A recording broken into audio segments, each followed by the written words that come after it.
Jika Anda mengklik video ini, maka Anda memiliki kesempatan istimewa untuk belajar dari sekelompok ilmuwan tentang bagaimana pertanian di Amerika Serikat secara bertahap mampu mengurangi bahkan menghentikan penggunaan bahan sintetis dalam pertanian mereka.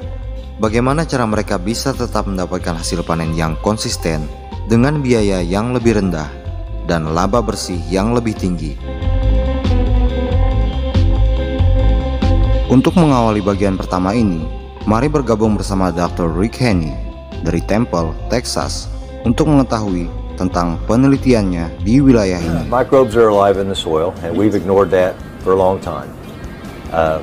Microbes take in O2 just like we do. We breathe in oxygen, and they breathe out CO2. Microbes do the same thing. The harder we work, the more CO2 we release. The harder they work, the more CO2 they release. It's a very similar thing. So back in graduate school in '94, we were looking at Alan Franzluber's was showing me this equation that he thought he developed about CO2 and soil respiration. He was doing 21, 24, 36 days incubation studies. And he thought, using some algorithms, because Alan's way smart, that he said, he brought me in, I'll never forget it, because he brought me in there and he said, I think we can do this quicker than a 3-week incubation based on this algorithm I've developed. And so I said, I'll tell you what, I'll start measuring it. I'll start doing a 1-day CO2 and a 3-day CO2. Yep. And we'll see if what you think is right. Yes. And sure enough, it was. Then we started correlating 1-day CO2 with laboratory nitrogen mineralization in 3 or 4 weeks. And we saw these phenomenal relationships. Yes. And we were like, that can't be. Because we were shocked that you could take a soil and dry it and re-wet it, trap the CO2, and we kept seeing that these soils that had higher CO2 were more fertile soils, because these were soils we knew. Dalam pertanian modern ini, peran mikroorganisme sering salah dipahami. Padahal, peran mereka sangat penting guna menjamin tersedianya tanah yang sehat untuk budidaya pertanian. Untuk memahami hal ini, berikut ada penjelasan dari Dr. Chris Nichols dari Mendon, North Dakota. We have this idea that microorganisms are bad. In reality, most of the organisms in the soil are beneficial. Even nematodes? Most of the nematodes that are in the soil are not plant pathogenic. Most of the nematodes that are in the soil are actually very good at helping with especially nitrogen cycling, because they consume a lot of bacteria. And when they consume that bacteria, part of the waste they give off is higher in nitrogen. So it actually is an important role in the system. Yes. When you have these levels of diversity of organisms. When an organism becomes bad, it becomes bad because its population is out of control. That diversity helps to keep populations in check. So in the soil, predator and prey relationships are very important. And every organism is either eating another organism or being eaten. There are types of fungi that actually they'll kill nematodes. And you have fungi that actually will kill microarthropods. So, even the smaller organisms are able to attack some of the larger organisms. And like I said, then that keeps the diversity in the populations in check, so that you don't get a population out of control and it doesn't become bad. Okay. So it's really important for us to try and work on that level of diversity. And a lot of the things that stimulate that level of diversity are the diversity in our crop rotations, or diversity above ground.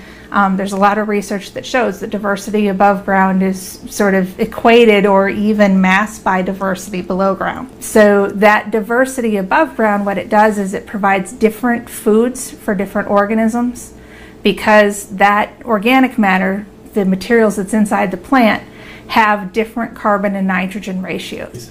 And because there's different carbon and nitrogen ratios, it's a different type of food. I sometimes talk about, if you do a single crop, a continuous crop, it's kind of like giving the soil the donut diet.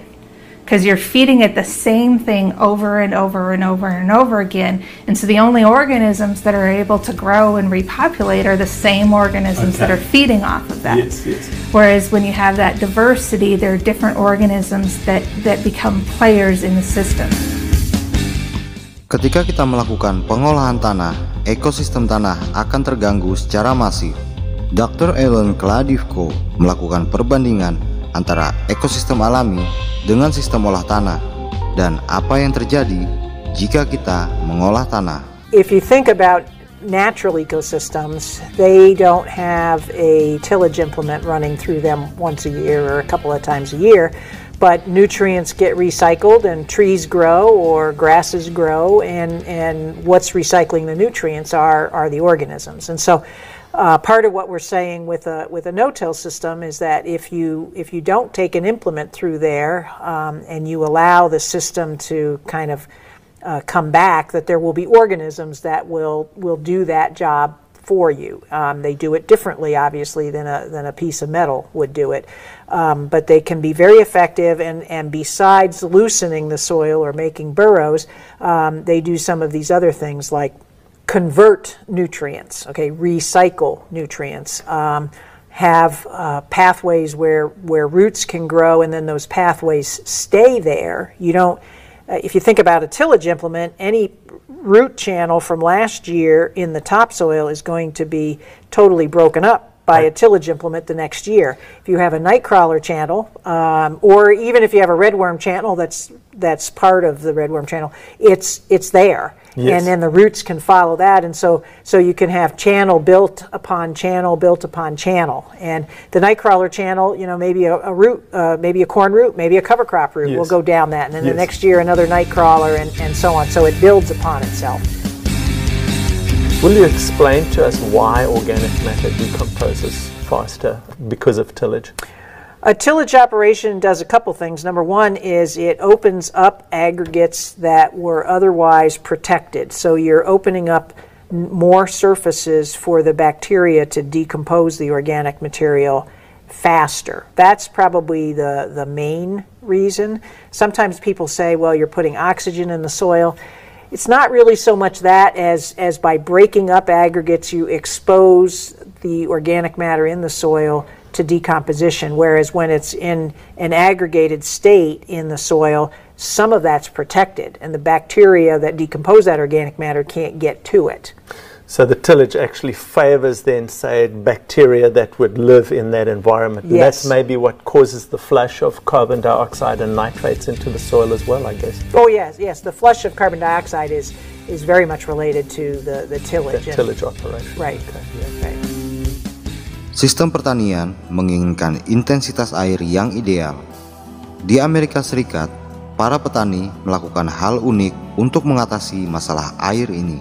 Dr. Chris Riebock-Harton dari NC State University akan menjelaskan bagaimana cover crop akan mempengaruhi dinamika air. Water, I think, is going to be a real limiting factor over the next several decades. And particularly here in the southeast, we tend to get most of our summer precipitation in these huge rain events. And one of the things that cover crops bring to this system is they slow the movement of water across our fields. And so that we think that we have a lot of yield potential that we can garner with cover crop residues by allowing more water to soak into the soil. Okay, okay. Well, tell us about some of the actual work that you've done. Sure. Well, we've worked both in corn and soybeans at this point. Yep. So we started with soybeans, and there we use a rye cover crop. One of the ways that we're going to get more biomass into these systems is not treating the cover crop as an afterthought. Thinking of it as a key part of the production philosophy of the field. We plant our rye cover crops early, which makes a big difference. We try to plant that in October as opposed to throwing it in, November, December timeframe. That does tremendous amounts for us.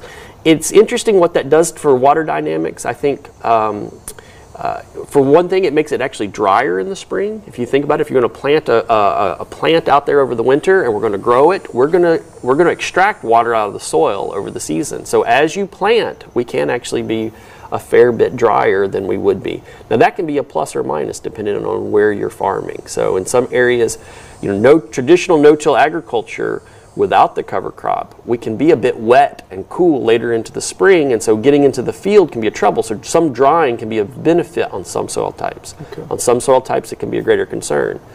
But then at some point in the season of that soybean, then flops. The plot that had the cover crop now becomes the wetter one, because we're soaking in, again, those big rain events that come in. We're allowing greater water infiltration in those than we are in a conventional no-till setting where we don't have that residue to break up the water. Okay. Corn, of course, we stand even greater benefit. In our work with corn, we've done, again, that side-by-side comparison with and without the cover crop. And we can see that, certainly by the time we get to silking, which can be a very important time for water dynamics, those two have flopped under our conditions. So now the one with the cover crop mulch is now wetter than the one without a cover crop mulch. Both of them done via no-till. We can actually score that. We go in and we look at our corn plots and we rate when in the morning under drought conditions does the leaf first start to curl. That's a powerful integrator telling you what the water stress on that plant is. And the plants under normal no-till are rolling well before, hours before we see them rolling under no-till with a massive cover crop under there. So we think that alone right there, it gives you longer period each day to grow, to set carbohydrates, to build your yield. Legum atau tumbuhan kacang-kacangan, tanaman inti, dan cover crop merupakan bahan alami yang akan menciptakan simbiosis di dalam tanah. Ketiga kombinasi tanaman tersebut dapat memaksimalkan kinerja mikroba untuk memasukkan nitrogen ke dalam tanah. Dr. Judy Grossman dari NC State University akan menjelaskan tentang bagaimana memaksimalkan sumber daya ini.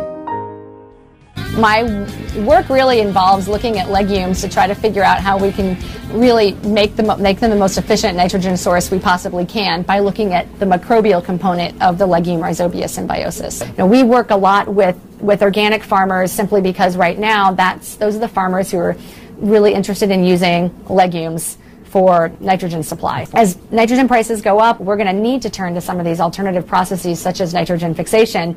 And when that happens, we need to be able to hit the ground running. We can't say, oh, okay, now we're going to start doing the research. We really want to get to know how, when you take a strain of bacteria, and you look at its DNA, how does it differ from other strains of bacteria? Okay. Because you can have some that are very high performers and they fix a lot of nitrogen, and you can have others that don't really do a heck of a lot for the plant.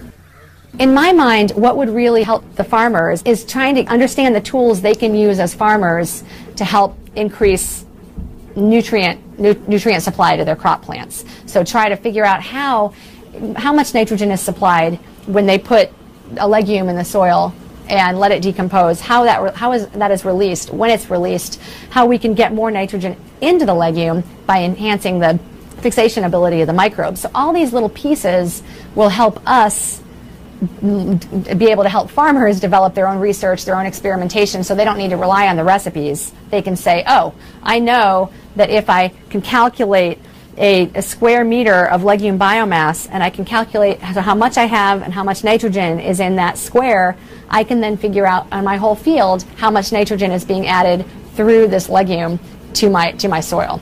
And so those are the kinds of things that I really want to give to farmers in terms of having them understand how they can control their biological processes in their field on their own and not have to rely on recipes. Ini baru bagian pertama. Di bagian berikutnya masih banyak hal yang akan dibongkar tentang bagaimana pertanian Amerika Serikat mampu menjalankan pertanian mereka tanpa input dari bahan-bahan sintetis. Kita berjumpa lagi di bagian berikutnya. Semoga bermanfaat. Terima kasih.